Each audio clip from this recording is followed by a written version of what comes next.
औपचारिक घोषणा त्यांची या कार्यक्रमामध्ये करण्यात आलेली आहे। भाजपा प्रदेशाध्यक्ष रवींद्र चव्हाण यांची कारकीर्द आपण बाजूला या ठिकाणी पाहतोय। 2021 मध्ये रवींद्र चव्हाणांची कॅबिनेट मंत्री म्हणून निवड करण्यात आली होती आणि त्यांच्याकडे पीडब्ल्यूडी खातं होतं। सिंधुदुर्गचे पालकमंत्री म्हणून सुद्धा रवींद्र चव्हाणांनी काम केलं। रायगड पालघरचे देखील ते पालकमंत्री होते। 2024 मध्ये चौथ्यांदा डोंबिवलीमधून ते आमदार झाले। 4 वेळा आमदार असलेले रवींद्र चव्हाण यांची भाजपच्या प्रदेशाध्यक्षपदी निवड करण्यात आली आहे। चंद्रशेखर बावनकुळे यांच्याकडे महसूल मंत्रीपद गेल्यानंतर आता भाजपच्या प्रदेशाध्यक्षपदी रवींद्र चव्हाण यांची निवड करण्यात आली आहे। रवींद्र चव्हाण हे 2007 मध्ये कल्याण डोंबिवली महापालिकेचे नगरसेवक म्हणून निवडून आले आणि इथून त्यांची राजकीय कारकीर्द सुरू झाली।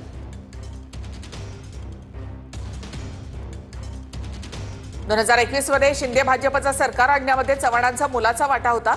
2009 मध्ये पहिल्यांदा ते विधानसभेवर निवडून आले आणि 2014 मध्ये दुसऱ्यांदा आमदार म्हणून त्यांनी शपथ घेतली। 2015-16 मध्ये कल्याण डोंबिवली, मीरा भाईंदर, उल्हासनगर, ठाणे, पनवेल महापालिकेमध्ये भाजपचा बोलबाला पाहायला मिळाला आणि त्यामध्ये मोलाचा वाटा होता तो रवींद्र चव्हाणांचा।